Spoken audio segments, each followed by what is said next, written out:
미가 7장 1에서 10절 말씀입니다. 7장.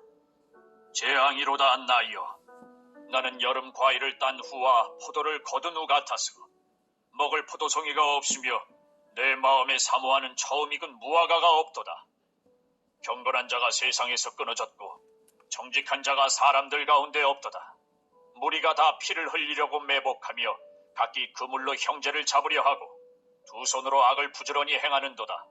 그 지도자와 재판관은 뇌물을 구하며 권세자는 자기 마음의 욕심을 말하며 그들이 서로 결합하니 그들의 가장 선한 자라도 가시 같고 가장 정직한 자라도 찔레 울타리보다 더하도다.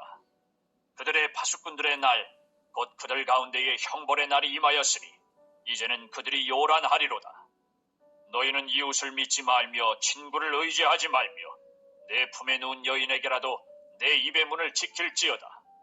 아들이 아버지를 멸시하며 딸이 어머니를 대적하며 며느리가 시어머니를 대적하리니 사람의 원수가 곧 자기의 집안 사람이리로다. 사랑하는 형제 여러분, 2월 6일 월요일 새벽 묵상에 오신 것을 환영합니다. 6장에서는 재판석상에서 행해지는 판사와 피고 간의 변론 형식으로 언약의 당사자인 하나님의 의로움과 이스라엘의 불의함을 입증한 후에 이스라엘의 죄악에 따른 심판을 선언했습니다. 이제 본문에서는 하나님의 심판 선언을 들은 미가 선지자가 이스라엘을 대표하여서 자신들의 타락상을 보고 스스로 심판받을 수밖에 없는 상황에 처해 있음을 깨닫고 탄식하는 것입니다. 타락상은 첫째로 백성들 가운데 선한 자와 정직한 자가 전혀 없다는 사실입니다. 1, 2절.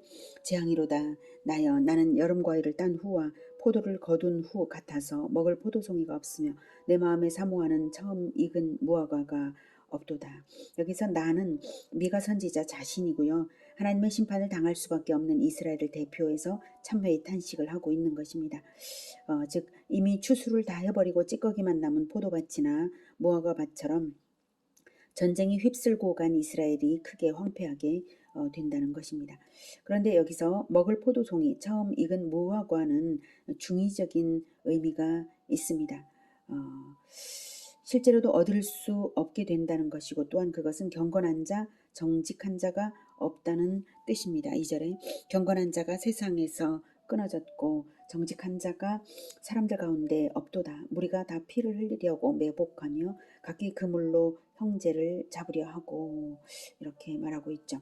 하나님과 이스라엘 사이에 중보자가 없어서 경건한 자, 정직한 자가 중보자가 되잖아요. 근데 그런 중보자가 없어서 사실 이스라엘의 대표자들이 그런 중보자가 되어야 하는데 그러지 못하고 있으니까 그런 중보자가 없어서 심판을 보류하게 할 만한 경건한 자, 정직한 자가 없으므로 결정적 확정이 되는 심판이니까요. 또한 그만큼 하나님께서는 처음 익은 무화과를 간절히 기다리는 자처럼 경건한 자, 정직한 자를 간절히 기다리셨다는 것입니다. 이스라엘의 타락상은 둘째로 모든 지도자들이 타락하여서 자신들의 직무를 바로 행하지 않는 것입니다. 3절. 두 손으로 악을 부지런히 행하는도다. 그 지도자와 재판관은 뇌물을 구하며 권세자는 자기 마음의 욕심을 말하며 그들이 서로 결합하니 그들의 가장 선한 자라도 가시 같고 가장 정직한 자라도 찔레 울타리보다 더하도다.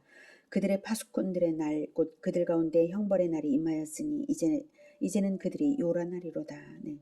공의를 수호하는 최후의 보루가 사법권인데요. 재판관이 뇌물을 구하며 정치인과 오히려 결탁한 현실이니 사회 전체의 타락을 가져오기 마련입니다. 그래서 형벌을 당하게 되는데 그날은 이스라엘의 파수꾼 역할을 해야 하는 그들이 형벌을 당하는 날이라고 역설적으로 파수꾼의 날이라고 말했습니다. 이스라엘의 타락상, 이번에는 셋째는 바로 친구, 부모, 자식 및 형제 등의 가장 기본적인 인간관계가 파괴되는 것입니다. 그러므로 결과는 관계성이 더욱 파괴되는 것입니다. 5절. 너희는 이웃을 믿지 말며 친구를 의지하지 말며 내 품에 누운 여인에게라도 내 입의 문을 지킬지어다. 아들이 아버지를 멸시하며 딸이 어머니를 대적하며 며느리가 시어머니를 대적하리니 사람의 원수가 곧 자기 집안 사람이로다. 심판의 날에 참상 가운데는 혈연 관계의 사람들조차도 신뢰할 수 없는 상황으로 악화될 것을 말하고 있습니다. 극도의 혼란상이고 사실상 사회의 완전한 붕괴라고 말할 수 있습니다. 사람의 원수가 곧 자기 집안 사람이리로다. 예루살렘이 바벨론 군대에게 포위당했을 때에 극심한 기근을 견디지 못하여서 부모가 자식을 삶아먹은 처참한 상황이 있었는데요. 바로 그것을 예언했다라고 말할 수 있겠습니다. 예레미야 애가 4장 10절에는 이렇게 말하고 있죠. 딸 내 백성이 멸망할 때에 자비로운 부녀들이 자기들의 손으로 자기들의 자녀들을 삶아먹었도다. 네, 그 정도까지 되는 것은 가족을 사랑하지 않았던 그러한 죄악상 때문이다 라고 말할 수 있겠습니다. 한편 예수님께서는 세상 끝날에 비타협적인 진리 싸움이 있을 것을 이처럼 부모 자식과 형제로부터 박해당할 것을 각오하는 예수 제자라야 한다고 알게 하셨습니다. 마태복음 10장 35에서 38절에서 말씀하신 것인데요. 제가 읽어드리겠습니다. 내가 온 것은 사람이 그 아버지와 딸이 어머니와 며느리가 시어머니와 불화하게 하려 함이니 사람의 원수가 자기 집안 식구리라. 아버지나 어머니를 나보다 더 사랑하는 자는 내게 합당하지 아니하고 아들이나 딸을 나보다 더 사랑하는 자도 내게 합당하지 아니하며 또 자기 십자가를 지고 나를 따르지 않는 자도 내게 합당하지 아니하리라. 네.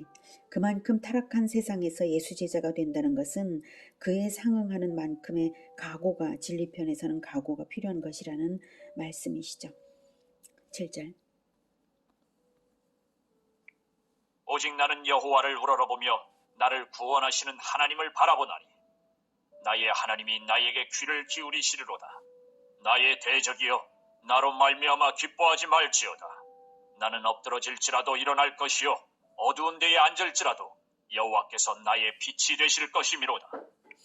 6절까지는 이스라엘의 타락에 대해 대표적으로 탄식했던 미가 선지자죠.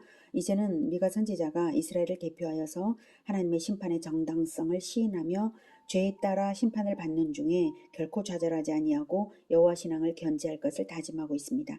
아직도 죄에 휩쓸리지 않은 남은 자들이 있을 테니까 그들이 가져야 할 태도와 방향을 제시하고 있는 것이죠. 예, 자기가 이스라엘 대표에서 심판을 당하는 것을 인정하고 좌절하지 말고 신앙을 견지하라 이렇게 말하고 있는 것과 같아요.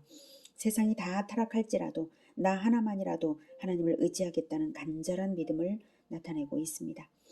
여호수아와 갈렙이 10명의 정탐꾼 및 온 이스라엘 백성들과는 달리 하나님의 언약을 굳게 믿었던 것과 또한 그 후 징계의 기간 40년 광야 생활에서 함께 고난 가운데 있으면서도 단 한 번의 불평 없이 자기들의 죄 때문이 아닌 애꿎은 고난을 함께 묵묵히 당했던 것을 떠올리게 합니다. 그리고 여호수아의 마지막 말 오직 나와 내 집은 여호와를 섬기겠노라 한 것을 떠올려 줍니다. 예, 여호수아 24장 15절에 여호와가 이렇게 말했죠. 예, 너희가 섬길 자를 오늘 택하라. 오직 나와 내 집은 여호와를 섬기겠노라. 네, 선택권을 준다라는 표현이지만 사실은 오직 나와 내 집이 여호와만을 섬기겠노라고 하는 그 결단을 분명하게 보여줌으로써 이스라엘로 하여금 너희들도 오직 여호와만을 섬기라라는 그런 메시지를 주었던 말씀입니다. 9절. 내가 여호와께 범죄하였으니 그의 진노를 당하려니와 마침내 주께서 나를 위하여 논쟁하시고 심판하시며 주께서 나를 인도하사 광명에 이르게 하시리니 내가 그의 공의를 보리로다. 나의 대적이 이것을 보고 부끄러워하리니 그는 전에 내게 말하기를 내 하나님 여호와가 어디 있느냐? 하던 자라. 그가 거리에 진흙같이 밟히리니 그것을 내가 보리로다. 네, 미가 선지자는 범죄한 이스라엘을 대표하여 하나님 앞에 선 자로서 환란의 원인이 자신의 범죄에 있다고 인정하며 그의 진노를 당하겠다고 다짐을 하는데요. 주께서 나를 위하여 나를 위하여 하시는 것인 줄을 알기 때문에 넉넉히 인내할 수 있습니다. 나를 위하여 논쟁하시고 심판하시며 주께서 나를 인도하사 광명에 이르게 하시리니 내가 그의 공의를 보리로다. 네, 심판을 순종과 인내로서 순응할 때에 하나님의 심판은 완전한 공의를 성취하시사 원수 마귀에 대하여 이기시고 자기 백성을 광명으로 인도하시는 것입니다. 원수 마귀는 하나님의 백성을 죄짓게 속이고 곤경에 빠뜨리려 했지만 오히려 심판은 하나님의 백성을 구원하는 수단이 되는 것입니다. 이것은 궁극적으로 우리 주 예수 그리스도의 십자가의 죽음으로써 성취되었습니다. 죄 없으신 분이 자기 백성을 대표해서 하나님의 심판을 순종하셨으므로 하나님은 공의를 완성하셨고 그리스도께 속하는 모든 믿는 자들은 그리스도의 핏뿌림을 받아서 두려움 없이 회개할 수 있으므로 구원을 성취하여 광명에 이르게 한 것입니다. 10절 나의 대적이 이것을 보고 부끄러워하리니 그는 전에 내게 말하기를 네 하나님 여호와가 어디 있느냐 하던 자라 그가 거리에 진흙같이 밟히리니 그것을 내가 보리로다. 네. 여기서 대적은 1차적으로는 너의 하나님 여호와가 어디 있느냐라고 하면서 하나님이 정말로 하나님이 없는 것처럼 마음껏 박해를 하던 그래서 남유다 백성들을 포로로 잡아간 바벨론을 가리키지만 궁극적으로는 오고 오는 모든 세대의 성도들을 박해하는 마귀의 세력을 가리킵니다. 하나님께서 자기 백성을 연단하기 위한 도구로 대적을 사용하셨음을 알지 못하고 마음껏 부당한 괴롭힘을 주던 대적이 결국 하나님의 심판을 이번에는 도리어 자기가 하나님의 심판을 받아서 부끄러움을 당하게 될 것을 예언한 것입니다. 하나님께서 자기 자녀들을 그토록 심판하시는데 자기 자녀들에 대한 심판을 마치고야 대적들에 대한 심판을 미루시겠습니까? 결코 그럴 수가 없죠. 바로 대적들에 대한 심판을 완성하기 위하여 먼저 자기 자녀들을 심판을 하셨던 것입니다. 공의의 하나님께서는 마침내 원수 마귀를 완전히 심판하시고 영벌에 보내시기 위하여 죄 없는 자기 아들까지 십자가에 내어주신 것입니다. 이처럼 공의가 완전함으로 마귀의 멸망도 완전한 것입니다. 1차적으로는 산헤립의 멸망으로 성취되었고요. 마침내는 마귀의 영원한 멸망으로 성취될 것입니다. 그 1차적 성취가 열왕기하 19장 36, 37절에 나와 있죠. 히스기야 왕 때에 남유다를 침공했던 산헤립이 멸망하는 장면입니다. 제가 읽어드리겠습니다. 열왕기하 19장 36, 37절 아수르 왕 산헤립이 떠나 돌아가서 니느웨에 거주하더니 그가 그의 신 니스록의 신전에서 경배할 때에 아드람멜렉과 사레셀이 그를 칼로 쳐 죽이고 아라랏 땅으로 그들이 도망하며 그 아들 에살핫돈이 대신하여 왕이 되니라 이렇게 나와 있습니다. 바로 그 전에는 산헤립이 자기가 이끌고 온 18만 5천 명의 군사가 아수르 군사가 완전히 하나님 여호와의 사자에 의해서 죽임을 당하여서 아침에 일어나 보니까 18만 5천 명이 죽어 널브러져 있는 이런 장면이 이제 나오죠. 그렇게 해서 아수르로 돌아갔는데 다시 자기 아들들에 의해서 죽임을 당한 것입니다. 자, 오늘은 유다를 대표하는 미가 선지자의 태도를 통해서 자기를 믿는 죄인들인 우리를 위해 대표로 십자가의 죽음을 당하신 우리 주 예수님의 모습을 보았습니다. 하나님의 공의는 먼저는 자기 아들을 향하여 내려지지만 마침내는 마귀와 그의 사자들을 영원한 불못에 던져 넣음으로써 완전한 구원을 성취하시고자 하는 진정 완전한 공의요 완전한 구원입니다. 공의가 완전하지 않을 때 구원이 완전할 수 없는 것이죠. 그래서 하나님은 완전한 공의를 성취하심으로써 완전한 구원을 성취하시는 것입니다. 이러한 하나님을 우리가 알 때 우리가 우리에게 속한 공동체의 죄를 대표하여 회개하며 대표하여 징벌을 당할지라도 인내로서 순응해야 함을 알게 됩니다. 그러니 무엇이 지혜입니까? 죄를 속히 버리도록 선지자적 간절함으로 자기 공동체를 위한 말씀을 부지런히 베풀어주고 삶을 살피며 목회를 하는 것뿐입니다. 목사님이 각 가정의 속사정까지야 들여다볼 수가 없으니 각 가정에서는 가장들이 대표로서의 목회적 본분을 다해야 할 것입니다. 우리가 우리 죄를 회개할 수 있도록 십자가에 대속의 피를 뿌리신 우리 주 예수님이 계신 것이 정말 너무나 감사합니다. 기도하겠습니다. 하나님, 우리의 죄를 대표해서 대속의 피를 우리 주 예수님이 흘려주심으로 말미암아 우리가 용기를 얻고 예수님의 이름으로 죄를 회개합니다. 우리가 모든 죄를 우리가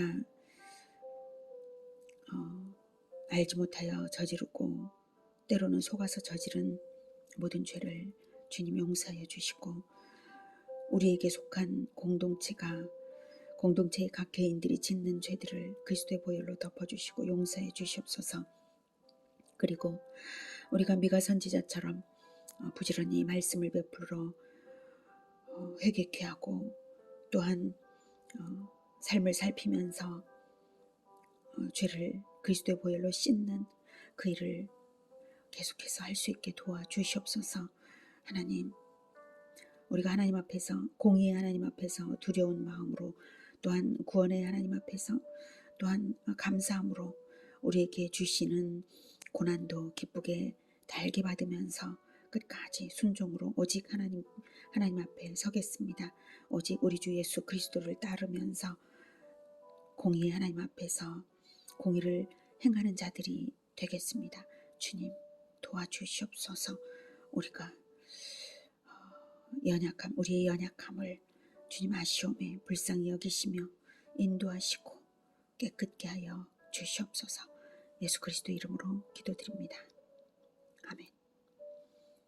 이어지는 시간은 개인 기도 시간입니다.